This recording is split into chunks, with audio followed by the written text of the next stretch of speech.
नमस्कार दोस्तों, मैं आपका अपने इस प्यारे से YouTube channel dream achiever point में स्वागत करता हूं। तो दोस्तों, इसमें हम देखेंगे पोइट्री से lesson second, the psalm of life. ठीक है ना। इसके रचयिता हैं H.W. लॉन्गफेलो। H.W. लॉन्गफेलो का पूरा नाम हेनरी वर्ड्सवर्थ लॉन्गफेलो, जिनका जन्म 1807 में और मृत्यु 1882 में ईस्वी में हुई। तो देखिए, अब थोड़ा सा हम कवि के बारे में जान लेते हैं। कवि कौन थे, क्या क्या इनकी रचनाएं थी, इन्होंने क्या क्या किया, इसके बारे में जान लेते हैं, फिर आगे बात करेंगे हम लोग। तो चलिए देखते हैं about the poet. About mean होता है बारे में, द पोएट माने कवि, कवि के बारे में। The full name of Longfellow was Henry Wordsworth Longfellow.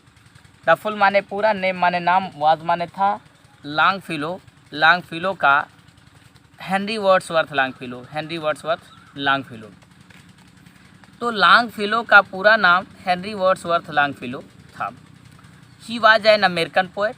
He was थे एन एक अमेरिकन माने एक अमेरिका के, और पोएट माने कवि, तो वह एक अमेरिकी कवि थे। He was very famous in the world. He was थे वेरी बहुत फेमस माने विख्यात, इन द वर्ल्ड माने संसार में, वह संसार में बहुत ही विख्यात थे। He worked as a teacher of modern languages at Harvard University. He वह वर्केड काम किए एज अ टीचर, एक अध्यापक जैसा, ऑफ मॉडर्न लैंग्वेजेस, ऑफ का मॉडर्न माने आधुनिक, लैंग्वेजेस माने भाषाओं पर, एट हार्वर्ड यूनिवर्सिटी माने हार्वर्ड विश्वविद्यालय में। ठीक है ना। तो उन्होंने आधुनिक भाषाओं पर एक अध्यापक जैसा हार्वर्ड विश्वविद्यालय में काम किया। अब देखिए, ये तो थी इन्होंने जो किया। अब इन्होंने जो किताबें लिखी उसकी बात हो रही है। इन्होंने किताबें लिखी वॉइसेस ऑफ नाइट माने रात की आवाज़, वॉइसेस माने आवाज़, ऑफ नाइट माने रात की आवाज़। Was his first collection, was था हिज उनका फर्स्ट माने पहला, कलेक्शन माने समुदाय या संग्रह, आप पोएम्स माने कविताओं का। तो उनकी जो स्टार्टिंग में कविताएं आई, उसकी जो संग्रह है वो है ये voices of night. Published in 1839, published माने प्रकाशित हुई या छपवाई गई, इन 1839 माने 1839 में। तो देखिए, इनका पहला कविताओं का संग्रह जो है वो है रात की आवाज़, जो 1839 ईस्वी में छापी गई, मतलब लोगों के बीच आई। इट माने इसमें इंक्लूडेड शामिल है द साम ऑफ लाइफ मतलब होता है जीवन का भजन या मंत्र। हिज अदर वर्क्स माने उसके दूसरे कार्य बेयर थे। तो देखिए, इस कविता में या इस संग्रह में उनका एक कविता आया, द साम ऑफ लाइफ मतलब जीवन का भजन या मंत्र। हिज अदर वर्क्स बेयर, उनके दूसरे कार्य भी हुए। पोएम्स ऑन स्लेवरी, पोएम्स माने कविताएं, ऑन स्लेवरी माने गुलामी की या गुलामी पर। दूसरी कविताएं क्या उनकी, या दूसरा किताब क्या उनका, गुलामी की कविताएं। स्पेनिश स्टूडेंट माने स्पेन देश का स्टूडेंट। बेल फ्राई ऑफ ब्रक्स, ये भी एक किताब है उनका या उनके पोएम का नाम है। द गोल्डन लीजेंड, गोल्डन माने सुनहरा, लीजेंड माने ज्ञान, सुनहरा ज्ञान। विलेज ब्लैकस्मिथ, गांव का लोहार, ETC, ये सब इनकी कविताएं हैं। तो देखिए, पूरी तरह से अगर इनके बारे में जाने हम लोग, तो हेनरी वर्ड्सवर्थ लॉन्गफेलो का पूरा नाम हेनरी वर्ड्सवर्थ लॉन्गफेलो है। वह एक अमेरिकी कवि हैं और वो पूरे संसार में बहुत विख्यात हैं। वह हार्वर्ड विश्वविद्यालय में आधुनिक भाषाओं पर एक अध्यापक के रूप में काम किए हैं। उनकी जो कविताओं का संग्रह है वो है रात की आवाज़। उनकी पहली कविता का संग्रह है जो 1839 में प्रकाशित हुई। इसमें साम ऑफ लाइफ मतलब जीवन का भजन शामिल है। ये जो जीवन का भजन, ये जो कविता लिया गया है, ये हमें इसी से लिया गया है, वॉइसेस ऑफ नाइट से। हिज अदर वर्क्स बेयर, उनके दूसरे कार्य पोएम ऑन स्लेवरी माने गुलामी पर हैं। उनकी गुलामी की कविताएं हैं। स्पेनिश स्टूडेंट माने स्पेन देश का स्टूडेंट है। बेल फ्राई ऑफ ब्रक्स है। गोल्डन लीजेंड सुनहरा ज्ञान है। विलेज ब्लैकस्मिथ माने गांव का लोहार, ETC, ये इनकी कविताएं थी। ठीक है ना। मतलब इन्होंने अपने लाइफ में क्या क्या रचना किया, कौन कौन सी कविताएं लिखी, इस बात को ये बताया। अब आइए देखते हैं central idea of the poem. ये central idea of the poem क्या है। देखिए, वैसे central idea of the poem जो है एग्ज़ाम की दृष्टि से बहुत ही इंपॉर्टेंट होता है, क्योंकि इसको अगर कोई बच्चा पूरा लिखता है तो उसका नंबर नहीं कटता, उसको फुल नंबर मिलता है। तो इस तरह से central idea of the poem जो हुआ, ये बहुत ही इंपॉर्टेंट हुआ। आइए देखते हैं the poem the psalm of life, the poem माने कविता, द साम ऑफ लाइफ, साम भजन ऑफ लाइफ माने जीवन का, यानी जो जीवन ये भजन है, ये कविता जो है जीवन की भजन की, पब्लिशड इन 1838, पब्लिशड माने प्रकाशित हुई इन 1838 1838 में, is a celebration of life, is a celebration माने एक माना जाता है, मनाया जाता है ऑफ लाइफ माने जीवन का, ठीक है ना। एन एर्नेस्ट इफर्ट, एन एक अर्नेस्ट माने सबसे ज़्यादा कमाई का, एफर्ट प्रयास, टू सी दिखाई दिया, लाइफ माने जीवन, in the right spiritual perspective, in the light right माने ठीक, स्पिरिचुअल आध्यात्मिक रूप से पर्सपेक्टिव माने आगे बढ़ते हुए। तो देखिए ये जो जीवन का भजन नाम का कविता है 1838 में प्रकाशित हुआ, और जो एक सबसे ज़्यादा कमाई का प्रयास वाला माना जाता है कि जीवन में सबसे ज़्यादा कमाओ और एक सही पथ पर चलकर आगे बढ़ते जाओ। इन द पजाम माने इस भजन में, ये भजन जो है द पजाम वर्ड है, जो साम वर्ड है, सॉरी ये जो साम वर्ड है ना, ये बाइबल से लिया गया है। बाइबल एक जैसे हम लोगों का गीता होता है, ऐसे ही वो भी एक ग्रंथ है, तो वहाँ से लिया गया है। एट सम प्लेसेस कुछ जगहों पर ह्यूमन लाइफ माने मानव जीवन has been refer to as something of little conscious.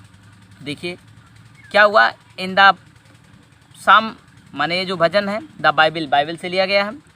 To some places कुछ जगहों पर ह्यूमन लाइफ माने मानव जीवन has been referred to as, हमको वापस करता है, समथिंग कुछ ना कुछ, ऑफ द कॉन्सिक्वेंस माने आत्मा की सोच बनकर। अच्छा देखिए एक बात और है, the poet does not agree with this view of the palmist, the poet माने कवि, डज नॉट माने नहीं, एग्री माने सहमत, विथ माने से, दिस माने इस, व्यू माने विचार, ऑफ माने का, द पॉमिस्ट माने भजनकार। तो देखिए जो एक कवि है ना, कवि भजनकार के इस सलाह से संतुष्ट नहीं है। कहने का मतलब ये है कि कवि भजनकार के इस सलाह से, यानी भजन, ये जो भजनकार है जो जिसकी बारे जो ये भजन की जा रही है उससे वो संतुष्ट नहीं है। Life is not an empty dream, life जीवन इज है नॉट नहीं, एन एक एम्प्टी खाली ड्रीम सपना, जीवन एक खाली सपना नहीं है। एक बात देखिए, जीवन केवल सपना देखने के लिए नहीं होता कि हम जीवन में कभी ये देखते हैं कभी वो देखते हैं, लेकिन चलते कुछ भी नहीं है, तो ये मज़ा नहीं आता। जीवन को खाली देखिए, सपना तो पहली बात बंद आँखों से नहीं देखना चाहिए। अगर आप बंद आँखों से सोने के बाद अगर कोई सपने आते हैं तो समझो वो सपना नहीं है। अगर सपना आपको देखना है तो आप खुली आँखों से देखिए, मतलब जब जागिए ना तब सपना देखिए, वो सपना माना जाता है। तो life is not an empty dream, life माने जीवन, इज़ है नॉट नहीं, एन एक एम्प्टी खाली ड्रीम सपना, जीवन एक खाली सपना नहीं है। The it is a serious reality, it या इज़ है अ सीरियस माने एक गंभीरता वाली, रियलिटी माने वास्तविकता, ये तो एक गंभीरता वाला वास्तविक है। Death is not it's ultimate object, death माने मृत्यु, इज है नॉट नहीं, इट्स इसका, अल्टीमेट माने अंतिम, ऑब्जेक्ट माने दशा या कर्म। फॉर सोल इज इमोर्टल, क्योंकि ये जो आत्मा है क्या है, अमर है। तो देखिए पहली बात तो जीवन खाली सपना नहीं है, जीवन एक सीरियस यानी गंभीरता वाली रियलिटी यानी कि वास्तविकता है, और इसकी जो कब्र है ना, कब्र इसकी अंतिम लक्ष्य नहीं होना चाहिए, क्योंकि आत्मा जो है ना वो अमर है। अब सोरो आर जॉय माने खुशी अथवा गम, इज नॉट इट्स प्रीऑर्डिनेट, इज है नॉट नहीं, इट्स इसके प्रीऑर्डिनेट दूरगामी, बे आर एम, बे माने तरीका या रास्ता, आर एम अथवा लक्ष्य का। तो देखिए इसके खुशी या गम इसका लक्ष्य नहीं है भाई, दूर तक देखा जाए, दूर तक सोचा जाए तो हमारे जीवन का जो लक्ष्य होना चाहिए खुशी या गम नहीं होना चाहिए, ठीक है ना, क्योंकि खुशी या गम जो है हमारे जीवन का लक्ष्य नहीं होता। आवर मेन ड्यूटी, आवर हमारा मेन माने मुख्य, ड्यूटी माने कर्तव्य, इन लाइफ जीवन में, is to work hard, is है टू वर्क हार्ड माने कठिन परिश्रम करना, एंड प्रोग्रेस और उन्नति करना, डे बाय डे माने दिन प्रतिदिन। तो देखो हमारे जीवन का जो मुख्य कर्तव्य है वो है कठिन परिश्रम करो और दिन प्रतिदिन तरक्की करो, यानी कि रोजाना आगे बढ़ते जाओ। In this short and temporary camp of life, in माने में, दिस माने इस, शॉर्ट माने छोटे से, एंड और टेम्परेरी माने कभी कभी, कैंप तंबू ऑफ का लाइफ जीवन, बी शुड फेस, बी हमें शुड चाहिए फेस सामना करना, द सर्कमटेंसेस माने मुसीबतों का, ऑफ लाइफ जीवन का, एज अ हीरो एक योद्धा की तरह। तो देखिए इन this short and temporary camp of life, in this short माने इस छोटे से, एंड टेम्परेरी और टेम्परवारी मतलब कभी कभी, कैंप तंबू, ऑफ लाइफ माने जीवन का। देखिए हमारा जीवन जो है एक तंबू की तरह है, हम कभी यहाँ कभी वहाँ कभी वहाँ ऐसे चलते रहते हैं और हमारा थोड़ा थोड़ा सा जीवन जहाँ भी हम जाते हैं वहाँ हमारा व्यतीत होता है, ठीक है ना। तो इस तरह से इसको हम तंबू ही कहेंगे अपने जीवन को। तो हमारे इस तंबू रूपी जीवन में बहुत सारी मुसीबतें आती हैं और हमें उन सब मुसीबतों का वी शुड फेस, हमें सामना करना चाहिए। द सर्कमटेंसेस ऑफ लाइफ, अपने जीवन की मुसीबतों का, हमें अपने जीवन की मुसीबतों का सामना करना चाहिए एज अ हीरो, एक योद्धा की तरह।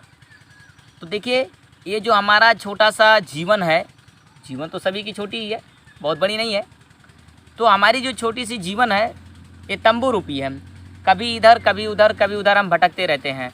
और हमारे इस छोटी सी जीवन में जो भी हमको मुसीबतें आएँ, जो भी हम मुसीबतों का जो भी हमारे पास मुसीबतें आती हैं, हमें उनका सामना एक हीरो की तरह करना चाहिए, एक योद्धा की तरह करना चाहिए।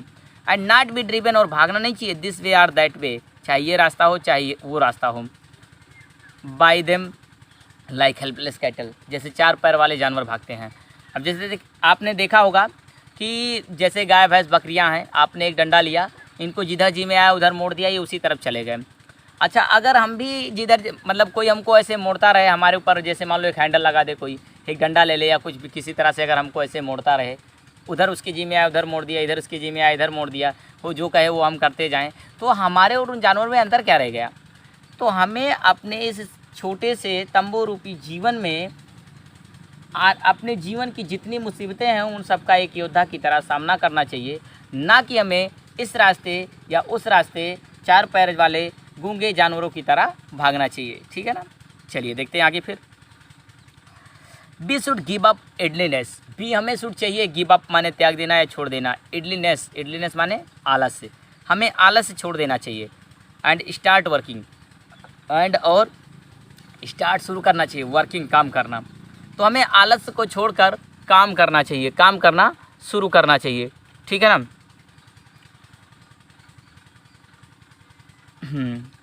एंड स्टार्ट वर्किंग हार्ड, और कठिन परिश्रम करना चाहिए। टू अचीव माने प्राप्त करने के लिए, success after success, success after success, success में सफलता, आफ्टर माने बाद में, सक्सेज माने सफलता। तो देखो हमें अपने इस छोटे से जीवन में ना आलस का त्याग करके, आलस को छोड़कर कठिन परिश्रम के लिए लग जाना चाहिए, ताकि हम सफलता के बाद सफलता प्राप्त करें। मतलब एक सफलता हमको मिली, फिर हम दूसरी सफलता के लिए चल दिए। और एक बात और भी, बहुत सारे लोग ऐसे होते हैं, एक सफलता अगर उनको ज़िंदगी में मिल जाती है ना, तो उसी सफलता को लेकर वो पूरी ज़िंदगी रटते रहते हैं, रटते रहते हैं, रटते रहते हैं, मैं तो यहाँ सफल हुआ था। अरे तुम सफल हुए थे, आज तुम क्या हो इस बात को बताओ ना। कभी भी एक सफलता को पकड़ कर बैठना नहीं चाहिए, हमेशा उस सफलता को लेकर पकड़ कर बैठे रहोगे तो क्या मज़ा है। हर रोज़ कठिन परिश्रम करो और एक सफलता के बाद दूसरी सफलता हासिल करो, तब जीवन का सही मायना निकलता है। We should learn, we should learn, हमें सीखना चाहिए। टू लेवर हार्ड, टू लेवर माने परिश्रम करना, हार्ड कठिन, and wait for the result, and और वेट प्रतीक्षा करनी चाहिए फॉर द रिजल्ट माने फल के लिए। तो देखिए हमें जीवन में कठिन परिश्रम करना चाहिए और फल की प्रतीक्षा करनी चाहिए। देखिए हम मेहनत कर सकते हैं, फल हमारे बस की बात नहीं है, फल हमको देने वाला ऊपर बैठा है, वो देगा। और एक बात ये जान लीजिए, प्रकृति आपके मेहनत का एक भी अंश जाया नहीं जाने देती। आप जितना मेहनत करोगे, जिस तरह से मेहनत करोगे, उसका कई गुना उठाकर प्रकृति आपकी झोली में डाल देती है। आपको बेशक लगता है कि मुझे कुछ नहीं मिला, मेरा कुछ नहीं हुआ, जो हो रहा है बुरा हो रहा है, लेकिन ऐसा कुछ भी नहीं है। प्रकृति आपका एक एक मेहनत का ज़र्रा ज़र्रा आपको वापस करेगी। तो उम्मीद करता हूँ कि ये मेरा वीडियो आपको पसंद आया होगा। यदि वीडियो पसंद आता है तो वीडियो को लाइक, शेयर व चैनल को सब्सक्राइब कर लें, और नीचे कमेंट बॉक्स में कमेंट भी लिखें। आपका जो सुझाव वो भी दीजिए हमको, ठीक है ना। अगर आपको कहीं दिक्कत होती है तो बताइए, मैं हर समय आपके साथ। चलिए आज के लिए बस इतना ही। Thanks for watching my video.